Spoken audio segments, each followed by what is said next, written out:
Bueno, le decía que en relación a lo que es neuropatías, en general las enfermedades renales, ¿no? O el capítulo de nefrología lo vamos a entender mejor si tenemos, revisamos todo ese tipo de temas que ya previamente lo habíamos hablado. En el caso de las glomerulopatías, o sea, gran parte o casi el 80% de los problemas nefrológicos están relacionados con el tema de las nefropatías en general, ¿no?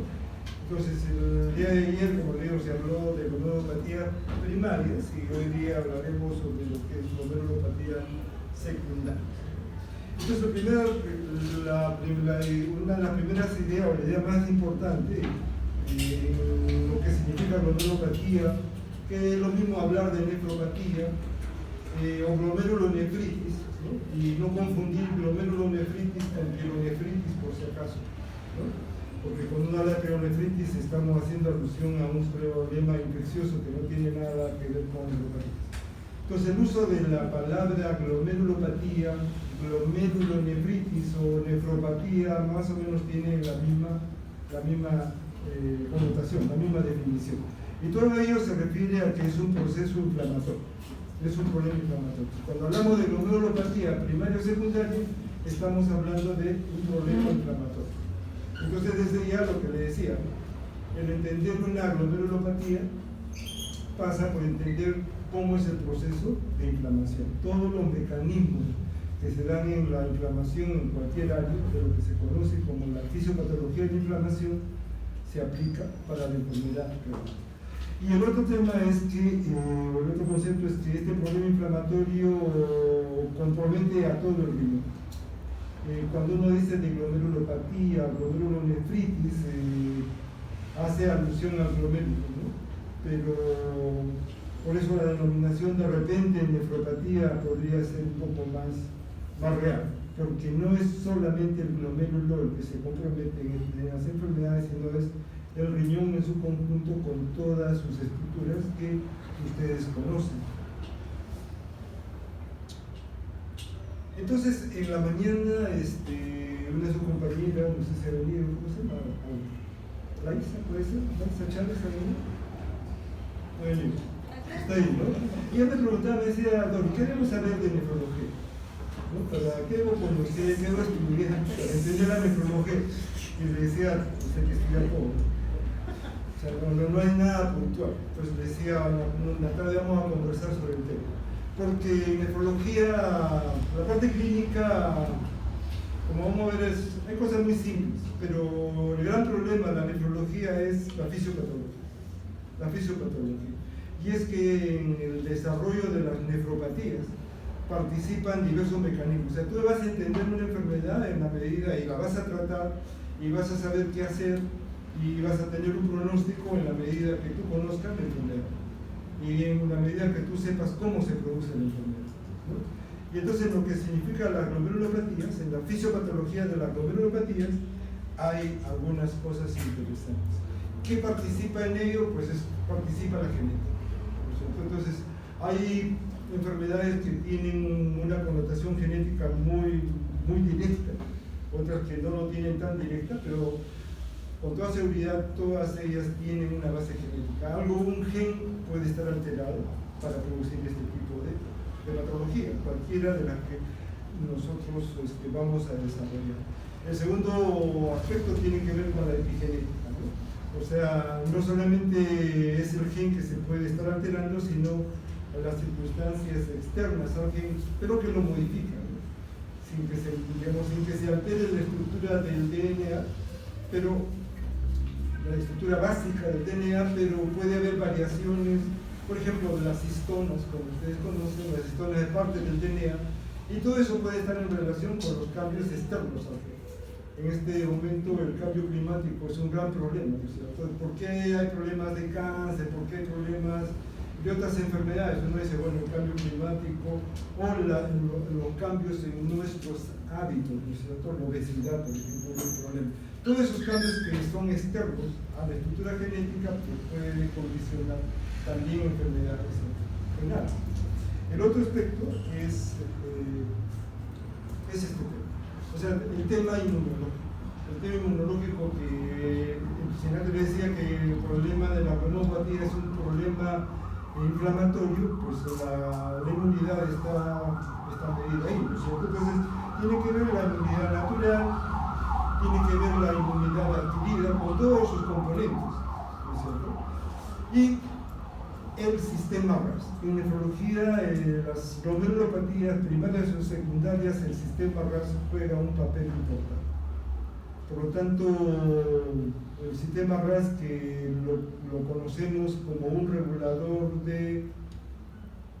¿Cuáles son las moléculas que participan en el sistema RAS?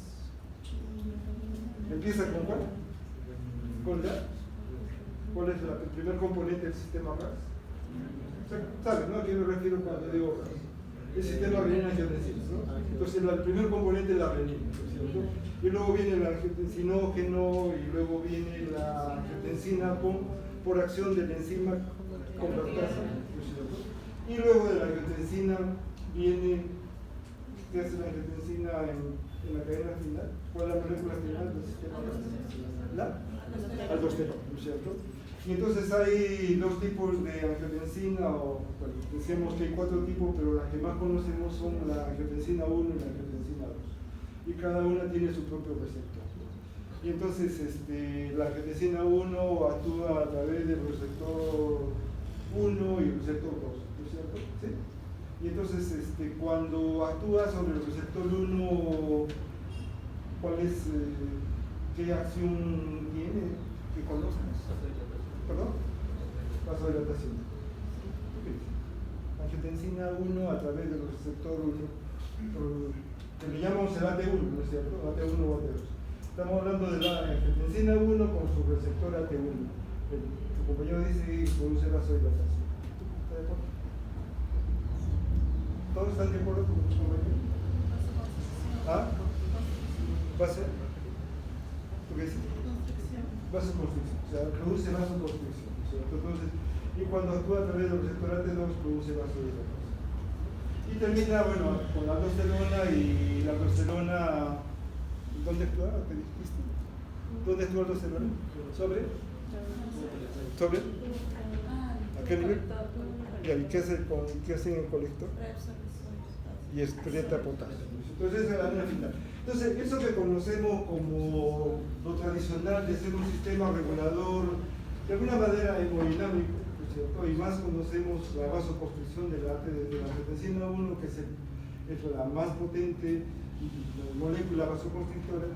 Pero si hablamos de glomerulopatía, si decimos que es un problema inflamatorio, entonces el sistema RAS es un sistema que participa en el problema de inflamación. Es un sistema inflamatorio, tenemos que participa en la regulación del sistema de la inflamación. Para decirle simplemente, si la AT1 produce vasoconstricción, la AT1, o sea, la angiotensina 1 a través de su receptor AT1, también tiene una acción proinflamatoria. Y a través del receptor AT2 produce acción antiinflamatoria. Y hay dos organelas a nivel del riñón que tiene mucha importancia en lo que es la glomerulopatía. Uno es el podocito, que seguramente han hablado y lo conocen, tanto así que en glomerulopatías primarias sobre todo se habla de las podocitopatías, porque el podocito es el que estaría francamente involucrado en el problema. Y hay una molécula que es la mitocondria.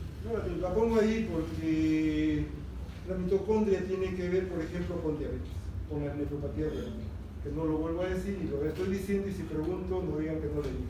La mitocondria tiene que ver, es una organela que también tiene que ver con el desarrollo de la diabetes y consecuentemente con el daño renal. Entonces, cuando a esa le pregunta, dice la respuesta que te doy, ¿qué debo conocer en nefrología? Para entender nefrología, pues todo, ¿cierto? Tendría que revisar un poco, estar atento a lo que significa la genética, la epigenética, revisar el tema de inflamación, el tema de inmunidad natural, cuáles son los componentes, ¿no? Ayer que pasamos la visita, ¿no es cierto? Hablábamos, por ejemplo, de la regulación de inmunosupresión. Pues tenemos que saber qué vamos a regular, ¿no es cierto? Inmunidad natural, adquirida, y cuál es el componente sobre el CD4, el CD8, el helper 1, el helper 2, que produce el 1, que produce el 2. es porque parte del problema de la glomerulopatía está en él. Entonces la respuesta es esa. Esto tendríamos que conocer y tendría que revisar para más o menos tener un entendimiento de lo que significa las enfermedades renales. Bien, y en el tema de la glomerulopatía secundaria, como nefritis secundaria, como dijimos, es un problema inflamatorio igualmente, ¿no es cierto?, que compromete varios órganos y tejidos, y entre ellos está ubicado el riñón. O sea, se llama secundaria porque es una enfermedad sistémica, ¿no es cierto?, que se desarrolla no inicialmente en el riñón, pero que en la evolución de estas enfermedades van comprometiendo tejidos y dentro de ellos se compromete el riñón. Entonces, como dice, cada una de ellas tiene una etiología especial, un mecanismo de daño especial, pero al final todas las glomerulopatías secundarias convergen hacia la cronicidad. Si tú tienes un problema inflamatorio, entonces las nefropatías secundarias son problemas inflamatorios sistémicos que comprometen al riñón. Entonces, cuando se empieza la enfermedad está en una fase aguda, hablaremos de un problema inflamatorio agudo. Si ese problema inflamatorio agudo no se corrige, pasa a la cronicidad. Y cuando un problema inflamatorio evoluciona a la cronicidad, ¿qué significa? Que el tejido normal de ese órgano va siendo reemplazado por ¿qué? ¿Por qué tejido? Tejido de fibrosis, ¿no es cierto? Entonces, la vía final de un problema inflamatorio es la fibrosis de ese órgano. Y en el caso del riñón, cuando no se resuelve el problema inflamatorio, o sea, la causa de daño, pues va a terminar en lo que llamamos la esclerosis, y que acá se denomina como nefroangioesclerosis, haciendo referencia a que es el riñón en su conjunto y en especial la parte vascular. Entonces termina en esclerosis. Si no resolvemos el problema inflamatorio que causó el daño, pues termina en la esclerosis.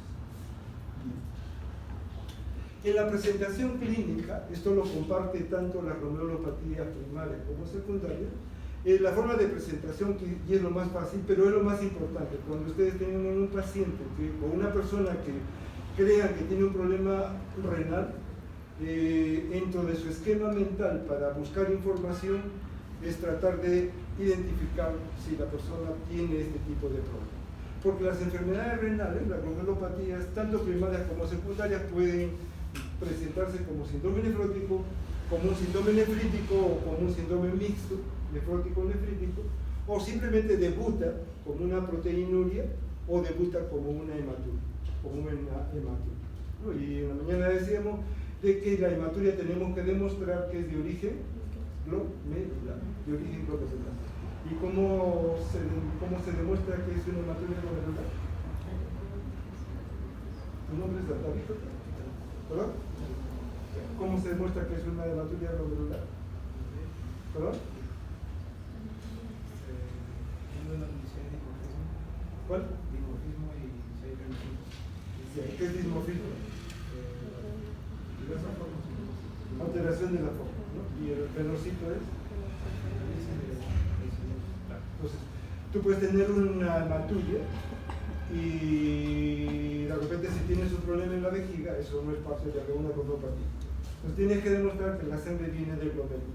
Y como ese es su compañero, ¿cómo lo demostramos? Pues le pido al laboratorio que me diga cuántos crenocitos y cuántos dismórficos, glóbulos rojos dismórficos existen en la orina, y si el porcentaje es alto, esa sangre viene del glomérulo.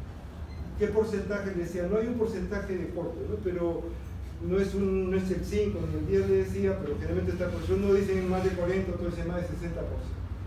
Entonces, si yo tengo una hematuria, le pido al laboratorio que me diga qué porcentaje de crenocitos y qué porcentaje de glóbulos rojos dismórficos existe en la orina. Y si tengo más de 40, 60%, esa hematuria es de origen glomerular y es parte del problema de una nefropatía. ¿De acuerdo? Bien, entonces, las nefropatías secundarias pues son varios tipos, ¿no? Dentro de las que había señalado y lo que vamos a hacer obviamente es un poco complicado, ¿no? Como verán en una clase hablar de todo ello. Entonces, algunos datos que les voy a señalar que me pareció algo relevante.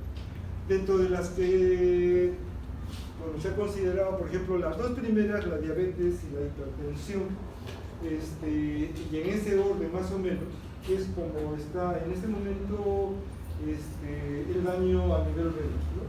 O sea, las nefropatías diabéticas y las nefropatías asociadas a hipertensión es lo que mayor cantidad, mayor porcentaje de incidencia y de prevalencia de enfermedades renales secundarias hay. Y en general, todo lo que es nefropatía, la diabetes y la hipertensión son las que están por encima de las glomerulopatías primarias. Entonces, ese cambio, si hubiéramos hablado de repente hace 30 años, que hubiera hecho la glomerulopatía primaria es la más frecuente y la diabetes y la hipertensión después. Pero ha habido cambios, y ahí habla de la epigenética, ha habido cambios en los hábitos alimenticios, algo pasó en el mundo y de pronto la diabetes y la hipertensión sigue siendo relevante, el sobrepeso viene a ser relevante, la obesidad es relevante y entonces aparecen otro tipo de problemas. Y la diabetes y la hipertensión es lo más frecuente. Otro tipo de glomerulopatía secundaria es la amiloidosis. Hay infecciones asociadas al riñón. No es que el riñón se infecte, sino que hay una respuesta inflamatoria en el riñón en relación a algunas patologías, por ejemplo el HIV, que en la mañana se dio en el conversatorio, el tema de la glomerulopatía postinfecciosa, el lupus, que ya lo han visto, porque han hecho ya reumatología, han hablado del tema, y el otro es el gran grupo de lo que se llama las vasculitis, que también seguramente lo han revisado. Entonces vamos a algunas ideas en relación a diabetes, que es lo más frecuente, que también han hecho, creo, endocrinología. ¿Han hecho o van a hacer? ¿Van a hacer? ¿Han hecho ya? Próximo ciclo. Pues algunas cosas que ustedes ya conocen. Entonces la diabetes, como saben, es un problema metabólico, está muy ligado al tema del azúcar, ¿no es cierto? La diabetes es por una mala regulación en la utilización de la glucosa. ¿Y quién regula la glucosa? La insulina, ¿no es cierto? Puede ser de que la persona tenga déficit de insulina, en cuyo caso se habla de la diabetes tipo 1, generalmente de origen de inicio muy temprano, o que habiendo insulina y a veces en exceso, más bien hay resistencia a la acción de esa insulina, y eso está muy ligado al tema del peso, ¿no? Toda la persona que tenga sobrepeso y que tenga problemas de tendencia a la diabetes, pues va a ser un problema de diabetes mellitus. Y en el otro aspecto importante es que la diabetes a lo largo de su evolución pues va a tener un compromiso multisistema. O sea, va a dañar muchos órganos y muchos sistemas, y dentro de los cuales obviamente está el riñón. ¿Y cuál es el daño relevante que causa la diabetes? Pues es un daño vascular. Es un daño vascular que compromete tanto la micro como la macrocirculación. O sea, las complicaciones de la diabetes están en relación al daño vascular, pequeño y grande. Pequeño y grande. Y en eso el riñón pues, no se salva. Digamos, bueno, si lo compromete, ese es el tipo de daño. Entonces, este diagrama pues, me pareció importante en relación a lo que decía de glomerulopatías secundarias y hablando de la diabetes, ¿no? Entonces le decía, por ejemplo, hay determinantes genéticos individuales. Entonces, la genética está medida de por medio. Entonces, obviamente no todos somos diabéticos. Entonces, ¿quiénes tienen un problema de diabetes? Los que genéticamente están determinados que van a ser diabéticos. Si yo vengo de un padre o una madre diabético, mi riesgo de ser diabetes probablemente es alto, porque de repente tengo alguna variante genética que me puede llevar a ello. Y si mis dos padres son diabéticos, la posibilidad es mayor, ¿no?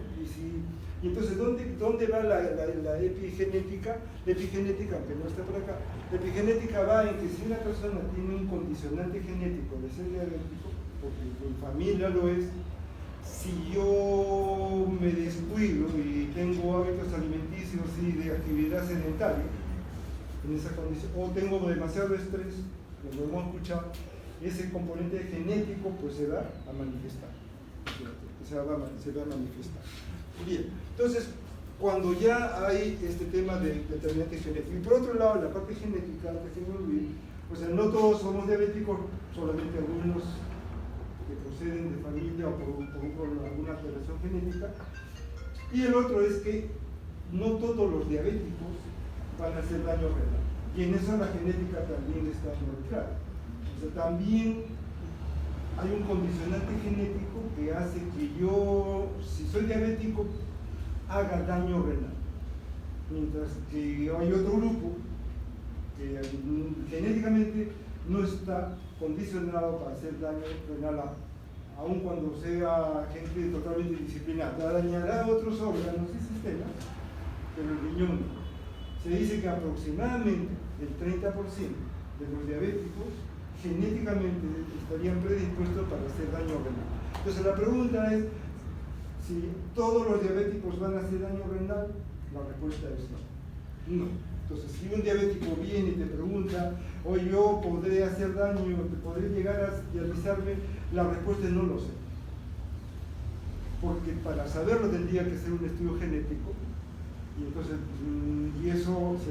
como eso no se hace, la respuesta le diría, mira, altamente probable, que esperamos que no, pero tienes que cuidar, ¿no es cierto? Porque no lo sé, pues si genéticamente lo vas a hacer.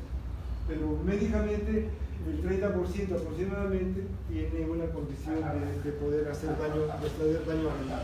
Y entonces, cuando hay un problema ya de diabetes, que significa hiperglicemia, pues da cambios agudos y cambios, digamos, crónicos, porque la glucosa alta es el elemento de daño, ¿no? Es el elemento de daño. ¿Y dónde va a causar el daño? Hemos dicho en la micro y en la macrocirculación. Y entonces hay problemas. Entonces la diabetes ya no solamente es un problema metabólico, es un problema inflamatorio. ¿Dónde va a inflamar? La circulación. Y va a haber una inflamación aguda y va a haber un problema crónico, porque si la persona recurrentemente hace hiperglicemia, al comienzo causará daño de inflamación aguda, pero si eso se repite, ese daño agudo no se resuelve y termina en cronicidad. Y el problema inflamatorio crónico, ¿en qué termina? Dijimos en esclerosis. Y si el problema es vascular, ¿qué va a causar? Una esclerosis vascular. ¿Cómo la denominamos cuando hay esclerosis vascular? La arteriosclerosis. Eso es retrosis. Entonces hay cambios acumulativos. Entonces todo esto causa daño tisular. Y como le digo, la determinante genética también nos va a decir tanto la hiperglicemia como la condición genética me va a decir si voy a hacer un problema renal o en otro órgano. Y hay factores que pueden contribuir al daño de la diabetes cuando hay hipertensión y hay hiperlipidemia.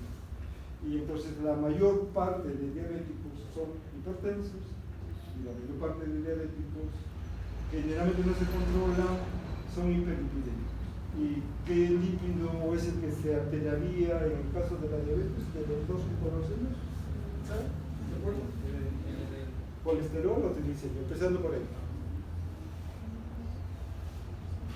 El colesterol se eleva porque comemos grasa y el triglicérido se eleva cuando hay un exceso de harinas de azúcar. Por lo tanto, la diabetes generalmente tendría más riesgo de hacer hipertriglicéridos. Eso es. Bien. Y eso es lo que les decía, esto es una gráfica de hace mucho tiempo, pero es muy gráfica para explicar el tema, ¿no? Entonces, aquí habla del tema de la hiperglicemia y estamos en la época de los tsunamis. Dice que cada vez que hay una hiperglicemia es como que hay un tsunami sobre el endotelium. Y como ponen arriba, que todo esto debería ser el endotelio, cuando hay hiperglicemia, el endotelio vascular es el que lo va a percibir y lo va a recibir. ¿Y qué es lo que le va a producir? Va a producir estrés oxidativo. Y va a haber un factor de, digamos, una estimulación de la trombosis. Todo esto es un problema inflamatorio. Todo esto es un problema inflamatorio. Y acá pone un término, digamos, moléculas de adhesión. Entonces, ¿qué significa moléculas de adhesión? Son moléculas que están en el endotelio, que van a invitar a los leucocitos, a las células inflamatorias que están circulando, ¿no es cierto?, patrullando la circulación y que solamente se acerca al tejido cuando hay algún problema. Van a causar defensa y van a causar inflamación, ¿no es cierto? Si yo tengo un germen, digamos, en la piel, en el tejido subcutáneo, pues van a ir los leucocitos. ¿Quién los va a traer? La circulación, a través de las moléculas de adhesión. Son los que le dan información para que puedan ver. Entonces, hay un problema de inflamación a nivel del endotelio. Y por otro lado, pues va a estimular el estrés oxidativo. Y el estrés oxidativo, lo conocen, ¿no es cierto? El estrés oxidativo que causa daño celular. Y hay además un factor de estimulación de la coagulación. Entonces puede haber trombosis y hay daño endotelial. Como esta hiperglicemia fuera recurrente, va a causar daño en el endotelio. A ese daño del endotelio, ¿cómo lo denomina la medicina? Es la disfunción endotelial. O sea, el endotelio deja de trabajar bien y por lo tanto hay una disfunción de ese endotelio. Y si uno revisa cuál es la función del endotelio, no solamente estabilizar los vasos sanguíneos, sino tiene que ver mucho con el tema de la regulación hemodinámica, con factores antitrombóticos, o sea, para que la sangre no coagule, para que no haya daño inflamatorio vascular. Si el endotelio se daña, todas esas acciones pues, se van a alterar. Y si este problema de hiperglicemia viene en el desayuno, viene en el almuerzo y viene en la cena, durante todo un día, y si de los 365 días que tiene el año, 200 días tiene un problema, y si tiene 10 años de vida, de enfermedad, entonces saque la cuenta cuántas veces el endotelio está sufriendo el impacto de una hiperglicemia. Entonces a lo largo del tiempo va dañando ese endotelio y causando una disfunción endotelial. Y entonces decimos que en conclusión la hiperglicemia induce la disfunción endotelial. Ese mismo mecanismo que la hipertensión causa daño endotelial también lo explicamos con la hipertensión y en eso coincide.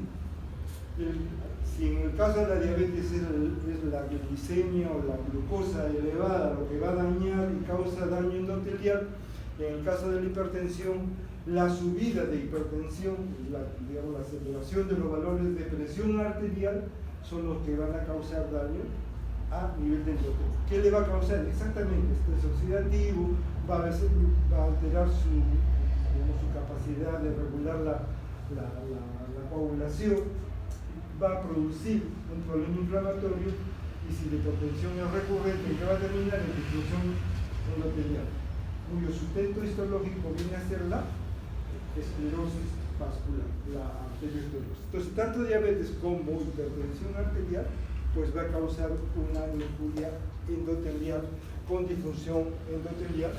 Y por eso es que tanto hipertensión como diabetes podríamos denominar que causa una vasculopatía sistémica. Si recordamos, el riñón, el componente, la unidad fundamental del riñón, ¿cómo se llama? ¿Verdad? Nefrona, ¿cierto? Y la nefrona empieza con ¿qué estructura? Glomérulo. ¿Y el glomérulo qué cosa es? Es una estructura, chico, vascular. Es vascular, básicamente vascular. Viene la arteriola, que se va a la arteriola, y la arteriola frente se va adelgazando y forma un capilar, un ovillo capilar. Es una estructura vascular. Entonces, todos los glomérulos son vasculares. Y esa es la unidad, digamos, importante porque ahí empieza el proceso de funcionamiento. Entonces, si yo digo que la diabetes y la hipertensión arterial puede causar daño vascular de la micro y la macro, pues es el riñón, obviamente. En diabetes, hipertensión, va a causar daño glomerular, un problema inflamatorio glomerular que va a terminar, si es que no se controla, va a terminar en una inflamación crónica vascular. Y ese glomérulo que va a terminar entonces en la esclerosis, ¿no es cierto? Y por eso cuando decíamos que la vía final es la nefroesclerosis, pues muy relevante en el caso de diabetes y hipertensión, termina en esclerosis glomerular, tanto hipertensión como la diabetes, ¿no? Y entonces, ¿cómo identificamos que un diabético o un hipertenso está haciéndome daño vascular o endotelial tempranamente? Eso lo determinamos solicitando que se haga una microalbumina. Entonces Entonces, el examen de microalbuminuria, el término significa, pues, etimológicamente, como dices, una cantidad microscópica de albúmina. Pero en este examen lo que relacionan es la cantidad de es una muestra de orina. En una muestra de orina relacionan la cantidad de albúmina y de creatinina que tiene esa orina. Entonces, la relación albúmina-creatinina en orina es lo que se denomina microalbuminuria. Entonces, ¿cuál es el valor? El valor referencial, uno dice en 20, otro dice en 30. Le pongo 30 y si ahí la pregunta le dirán 30. Es 30 miligramos de albúmina por gramo de creatinina. Es el valor máximo de albúmina que puede tener, o de microalbúmina que podemos tener. Cuando sobrepasa ese valor, significa que esa persona está teniendo una disfunción endotelial, ya sea por hipertensión, por diabetes mellitus, que es lo que más frecuentemente. Y en el seguimiento de glomerulopatías también lo utilizamos. Pero ¿cómo saber? Porque, digamos, la forma más directa sería hacer la biopsia para ver qué pasa en el endotelio, pruebas endoteliales. Pero con esta prueba resulta ser muy importante. ¿Y por qué es importante? Porque en el seguimiento de un paciente diabético o en el seguimiento de un paciente hipertenso lo hacemos para ver si está dañando un órgano vital, lo hacemos con la microalbuminuria,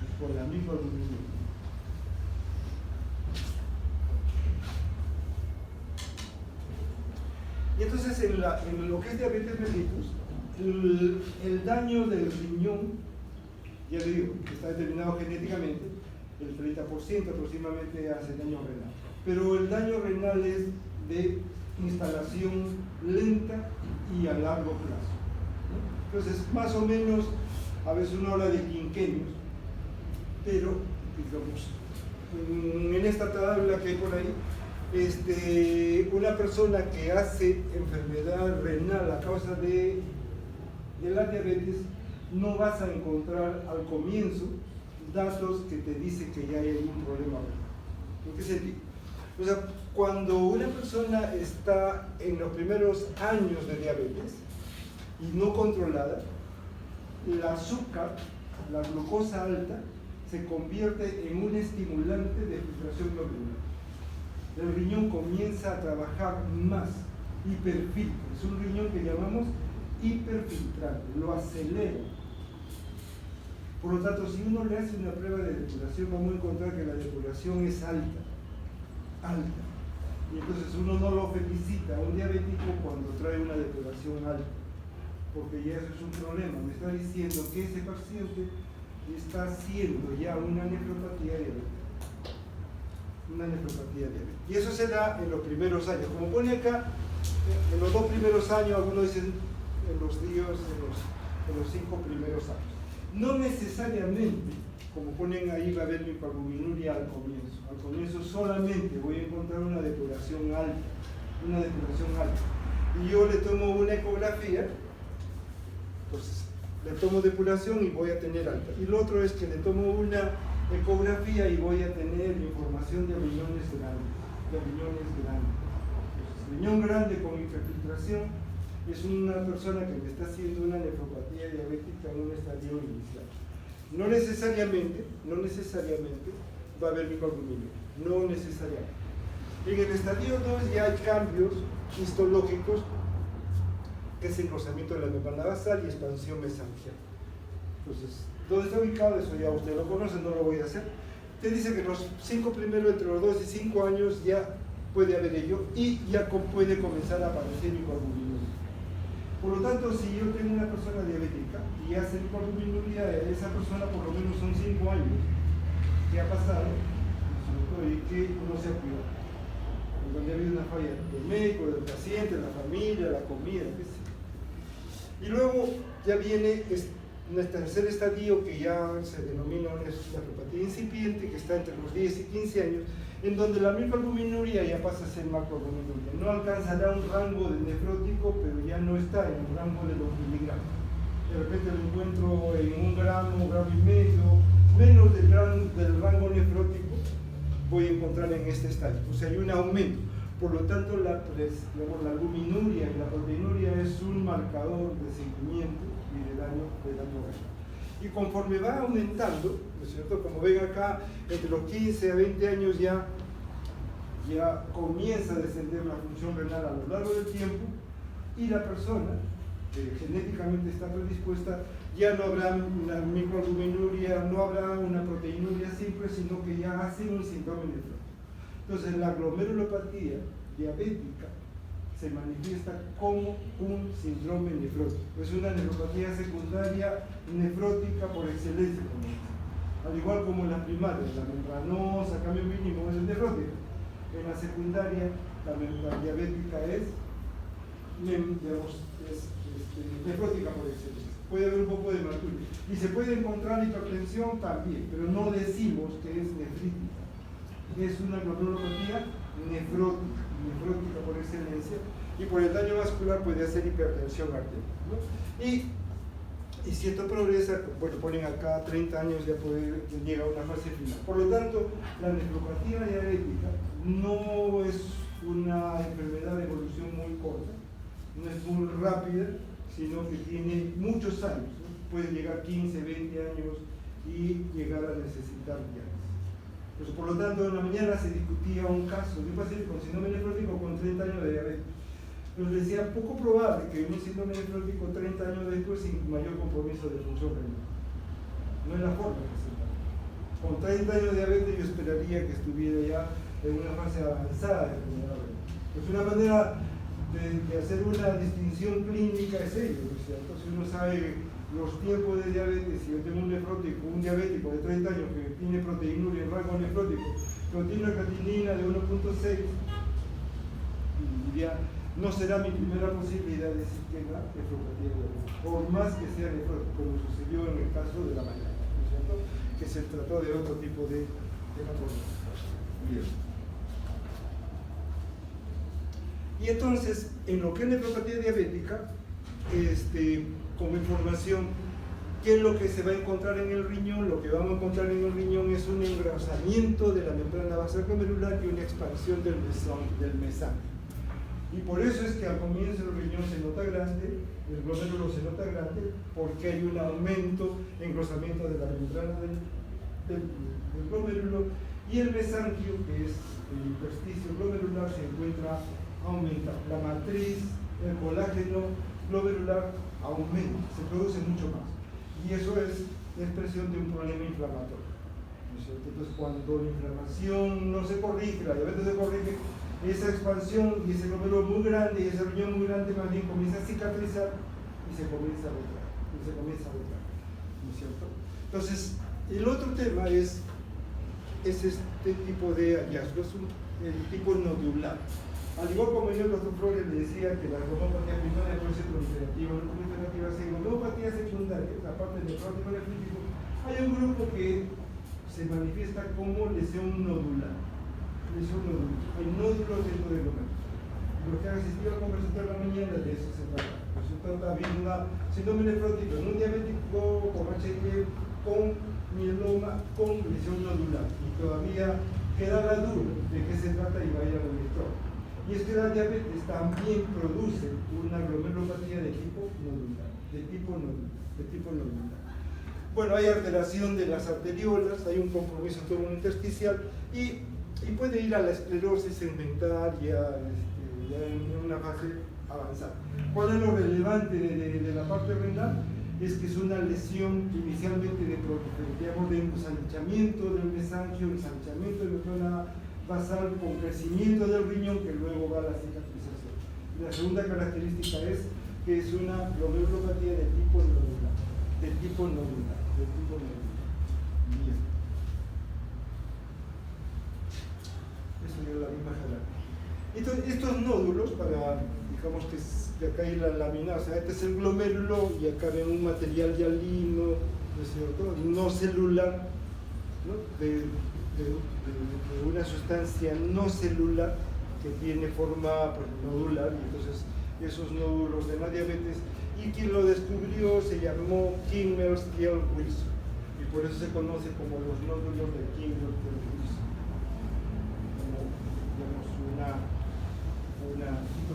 ¿Por qué va la pregunta de la mañana? ¿Para qué vamos a ir a la electrónica? Para ver la estructura de estos nódulos, ¿no? Ver si corresponde a la diabetes o no.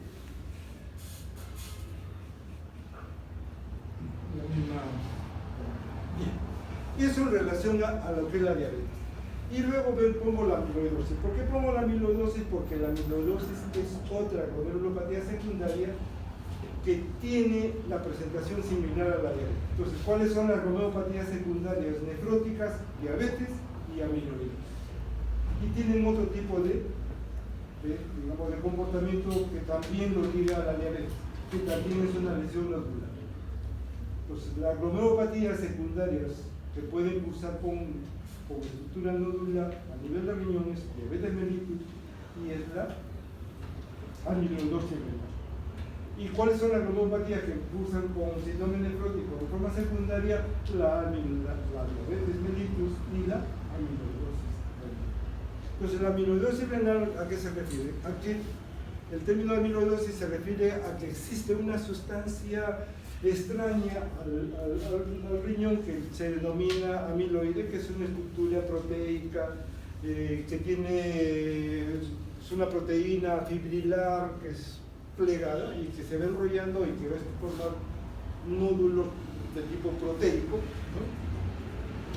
Y que esta amiloidosis también puede ser primaria, pero hablando de glomerulopatías secundarias, ¿cierto? Esta amiloidosis puede ser secundaria a problemas inflamatorios crónicos en cualquier zona del organismo.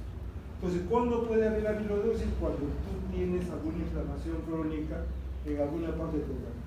Entonces, por ejemplo, tema respiratorio, un bronquítico crónico, una persona que tiene el EPOC, que han hecho neumología, ¿cierto? O sea, que tiene lesiones, ¿cómo se llama? Que tiene dilataciones bronquiales, ¿cómo se llama? Las bronquiectasias, que están permanentemente con infección, inflamación, ellos pueden en el camino hacer una amiloidosis renal. ¿Quiénes más podrían hacer? Las personas que tienen, por ejemplo, artritis reumatoidea, se ve frecuentemente, no frecuentemente, pero es una causa, porque es una enfermedad inflamatoria crónica igualmente, frecuente en alguna población, y en la evolución de una artritis reumatoide puede el riñón dañarse con amiloidosis y cursar con síndrome nefrótico. Por lo tanto, si tú tienes una persona con EPO, con bronquiectasias y de pronto hace un síndrome nefrótico, la primera posibilidad que tienes que pensar que de repente está haciendo una amiloidosis renal. Si tienes un artrítico y hace síndrome nefrótico, la posibilidad es que esté haciendo una amiloidosis renal secundaria crónica. Si tú tienes una osteomielitis, que es un problema crónico, infeccioso, pero inflamatorio, también puede ser. O sea, cualquier problema inflamatorio, bacteriano o no bacteriano, puede estimular la producción de este material amiloide que se deposita en el riñón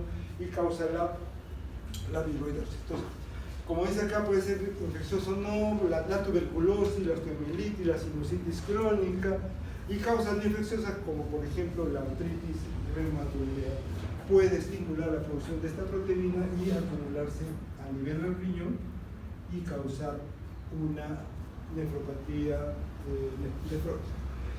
Y al igual como la diabetes daña pues, muchos sistemas, en caso de esta lesión de la amiloidosis, también este material se va a depositar en otros órganos también. Se puede depositar a nivel del hígado, se deposita a nivel del corazón, lo cual genera disfunciones orgánicas a veces importantes, o a nivel del tracto digestivo también, y causa problemas de desnutrición, ¿no? Y en el caso del riñón se manifiesta, como decía, como un síndrome de tipo nefrótico.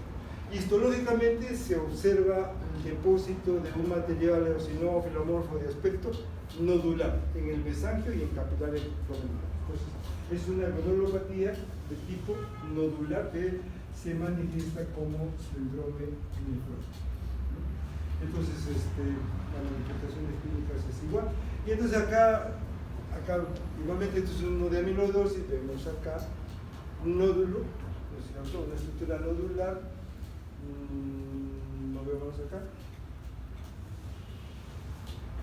Y entonces, como ven, es un nódulo muy similar al uno en el caso de la diabetes. Y entonces, ¿cómo diferenciar si es una nefropatía diabética? Creo que el caso de la mañana era muy relevante, ¿no? ¿Cómo saber si ese nódulo pudiera ser de origen diabético o bueno, hubiera sido amiloide, entonces hay coloraciones importantes que tienen que recordar. Entonces hay coloraciones de rojo Congo y hay coloraciones de esta coloración PAS. Entonces, en el caso del nódulo del amiloide, es positivo cuando se le colorea con la coloración rojo Congo y resulta ser negativo cuando lo colorean con la coloración PAS. Y eso que si tiene que ver con lo que estamos hablando es que eso nos ayuda a diferenciar con la diabetes, que es lo contrario. Entonces, en la diabetes, su nódulo es PAS positivo, mientras que la amiloidosis es PAS negativo. En la diabetes ese nódulo es un rojo Congo negativo y en la amiloidosis es un rojo Congo positivo. Entonces, de esa manera podemos diferenciar la estructura nodular. Entonces, recordar que ambos son nodulares y que nos ayuda a diferenciar estas coloraciones antes de ir a la microscopía electrónica. Bien. Eso en relación al tema de la glomerulopatía de tipo, digamos, nefrótica. Les decía que la glomerulopatía se puede comportar como nefróticas, nefríticas o mixtas, ¿no? Hemos visto dos patologías que son francamente nefróticas. Y esta patología es francamente nefrítica, la postinfecciosa. Entonces, ¿a qué se refiere? La glomerulopatía postinfecciosa, como el nombre lo indica, no es que el riñón se infecta, sino que hay una reacción inflamatoria del riñón luego de una infección. Y el germen más frecuentemente involucrado con este tipo de glomerulopatía es el estreptococo beta hemolítico del grupo A. Entonces, es un germen generalmente del tracto respiratorio alto, es un estreptococo beta hemolítico. Y este tipo de problemas, o sea, una persona hace una infección respiratoria por este germen, pasa algunas semanas, y luego puede pasar 2 semanas, 3 semanas, y luego de ahí la persona hace un síndrome nefrítico. Entonces, ¿cómo es el síndrome nefrítico? Los componentes del síndrome nefrítico, ¿cuál es? Hipertensión y tiene que haber una hematuria de origen glomerular. Tienen que estar los dos componentes. Entonces, estas personas que hacen este problema hacen un síndrome nefrítico con hipertensión arterial y con hematuria microscópica de origen glomerular. Y generalmente es un problema muy agudo, como vamos a ver. El grupo etario más frecuente es en niños. Entonces cursa con síndrome nefrítico y hay un compromiso agudo de la función renal. O sea, las personas entran en una falla renal aguda. Aparte de tener un síndrome nefrítico, hacen falla renal aguda de tipo oligúrico, de tipo incluido. ¿Cuál es la otra característica? Que es una glomerulopatía que cursa con consumo del complemento. Entonces, es una patología hipocomplementaria. Histológicamente se muestra como un patrón proliferativo, similar a lo que me imagino ayer hablaron de la membrana proliferativa. En este tipo de glomerulopatía es una reacción tardía a un problema inflamatorio, generalmente el estreptococo. El hemolítico tipo A. Puede haber otros gérmenes y virus también, pero lo más frecuente. La segunda característica es que es frecuente en niños, mucho más frecuente en niños. La tercera característica es que cursa con síndrome nefrítico y con una falla renal aguda, que cursa con hipocomplementemia y que sirve este complemento para valorar la evolución de la enfermedad, y que si uno hace la histología es un componente proliferativo, de membrano proliferativo, similar a lo que vemos en las glomerulopatías de tipo primario, ¿no?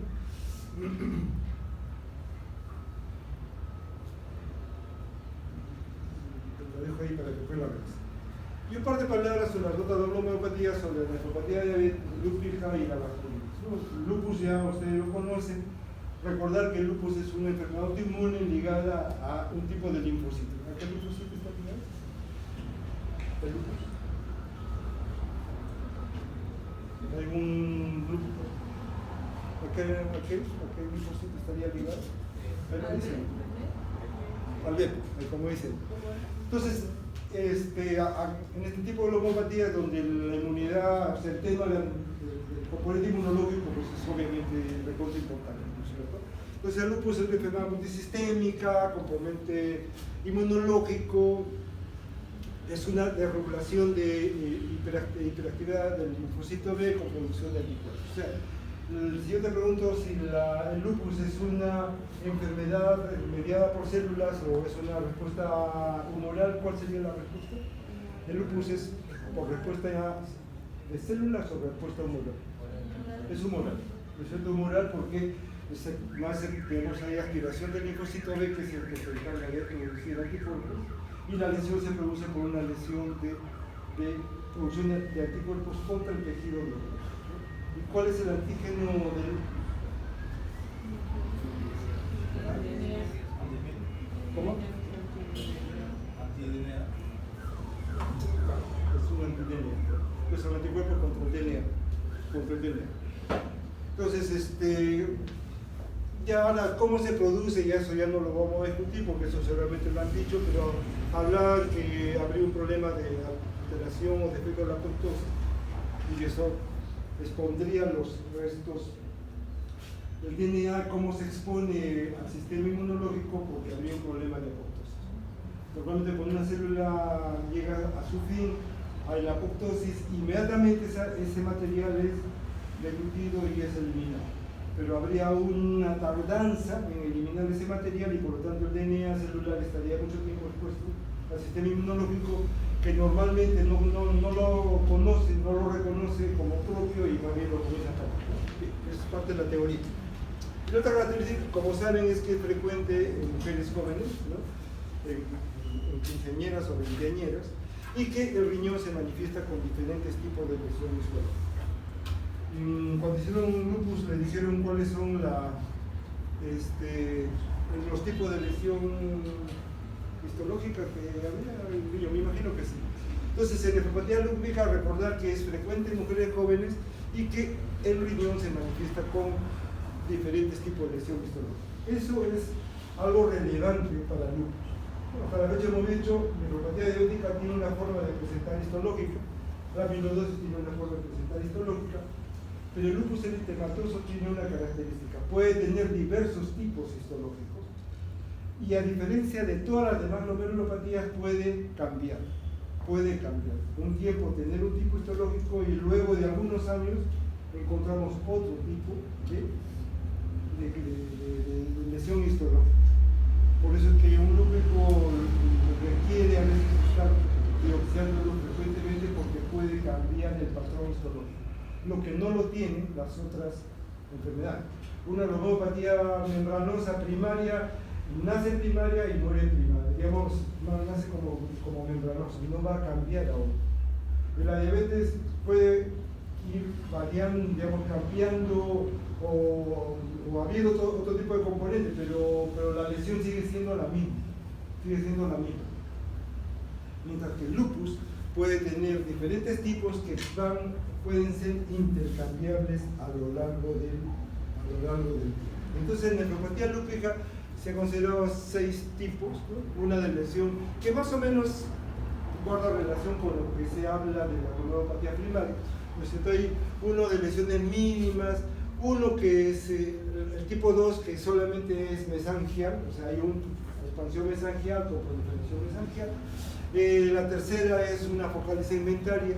La cuarta es una difusa, que es quizá la más agresiva, que es similar a lo que es la membrana proliferativa primaria o a la membrana proliferativa que vimos en la postinfecciosa, ¿no? También puede ser de tipo membranosa, similar a la que vieron en la primaria, y finalmente ya es un estadio ya avanzado, bueno, la ponen como 6, pero ya es cuando el lupus ya se llevó de encuentro los riñones y el problema inflamatorio avanzó, no lo controlaron y termina en esclerosis, en nefroesclerosis bilateral, una versión esclerosa.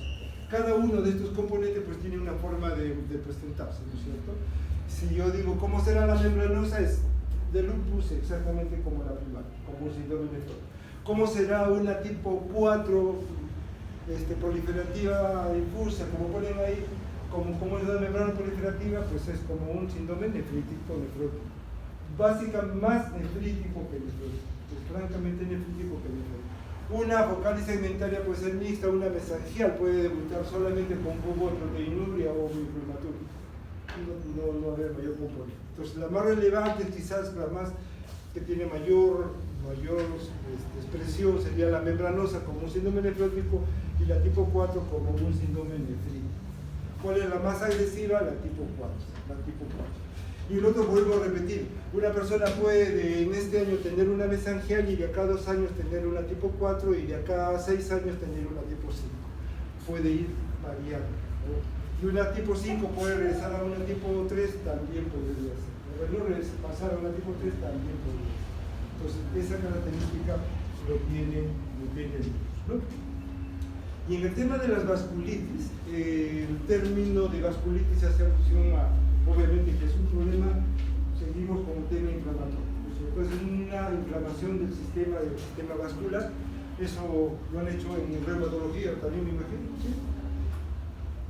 Y entonces las vasculitis es como es un grupo heterogéneo de enfermedades por un problema inflamatorio de la circulación no venosa, sino de la circulación arterial, del área vascular, del área arterial. Y entonces la vasculitis puede comprometer desde el vaso grande hasta los capilares, y cada uno tiene una que se la puede dejar, porque no vamos a desarrollar el arco mediano de esto, y entonces esto y es antiguo, pero sigue siendo vigente y lo van a encontrar por ahí. Y entonces la clasificación es para vaso grande, para vaso mediano y para vaso pequeño. Y para vaso grande, ¿cuál es lo que más frecuentemente solemos ver? La enfermedad de Takayama.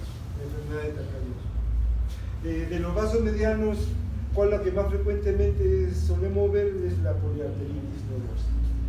Y de los vasos pequeños, pues, ¿cuál es lo que más frecuentemente vemos? Hay una mezcla de todo, ¿no? Podemos ver la granulomatosis de Banner, la poliarteritis microscópica, el estrado no lo vemos mucho, la Genoshone sí lo vemos en niños, y la vasculitis asociada a microglobulinemia y la leucocitoclástica cutánea también lo vemos frecuentemente. Entonces, en este grupo, digamos, su comportamiento, si tú me dices cómo su presentación nefrótica, le diría que generalmente es más nefrótica. Mucho más cuando son las vasculitis de vaso pequeño. Y entonces en este grupo de vaso pequeño hay un componente inmunológico que participa en el desarrollo de estas enfermedades, que son los anticuerpos antineutrófilos, los ANCA, ¿no es cierto? Antineutrófilos, que están ligados a la granulomatosis de Werner, poliarteritis microscópica y al síndrome de Sjögren-Strauss. Entonces ahí el antígeno es el neutrófilo, y esas tres vasculitis de vaso pequeño se manifiestan como síndrome nefrítico. Todas estas tienen un componente de tipo inmunológico y por lo tanto el tratamiento pasa por ese camino. Y esta lámina finalmente es lo que les quería señalar en cuanto al sistema RAS, ¿no? Que tiene que ver con el manejo. Entonces, normalmente la angiotensina, creo que antes hablé de angiotensina 1, me corrijo, es angiotensina 2, es digamos, con su receptor AT1, bien. Entonces, la angiotensina 2, que normalmente tiene una acción hemodinámica de ser vasoconstrictora, acá lo que señala es que la angiotensina 2 tiene una acción inflamatoria. ¿Por qué? Porque la angiotensina 2 estimula células inflamatorias, estimula algunas células renales, ¿no? De tipo mesangial, tubuloepitelial, intersticial y a fibroblastos, estimula factores de crecimiento, citoquinas, quimioquinas y a metaloproteinasas, ¿no es cierto? Entonces, todo un problema inflamatorio por la quimioquina, moléculas de adhesión, factores de crecimiento, todo por este camino va hacia la estimulación de la inflamación. ¿A través de qué receptor? Ahí sí, con el receptor AT1. Angiotensina 2 con receptor AT1. También puede estimular factores de crecimiento y puede llevar a la proliferación celular y acumulación de matriz extracelular, porque no hay buena degradación de matriz extracelular, y ambas cosas van a coincidir finalmente en la fibrosis. Y también se ha considerado que podría la angiotensina 2, directamente por acción de su receptor AT1, participar directamente en la proteína. Entonces, el sistema RAS ya no solamente tiene que ver con regulación hemodinámica, sino que tiene que ver con problema inflamatorio también. Entonces, depende de qué, de su receptor. Cuando es AT1, el receptor AT1, angiotensina 2, tiene toda esta acción, diríamos, angiotensina 2 es proinflamatoria, pro-proliferativa, pro-acumulativa y pro-proteína. Entonces, si nosotros queremos regular qué hacer cuando tenemos una nefropatía, ¿cómo vamos a manejar? Uno es manejando el sistema RAS. Entonces, ¿cómo manejamos el sistema RAS? ¿Dónde lo podemos, digamos? ¿Qué es lo que pasa? Tenemos que impedir de que el sistema RAS tenga mucha actividad. Entonces, ¿cómo impedimos que el sistema RAS tenga mucha actividad? Lo vamos a bloquear. ¿Cómo lo bloqueamos? ¿Dónde lo bloquearíamos el sistema RAS? ¿Verdad? ¿Con qué lo bloqueamos?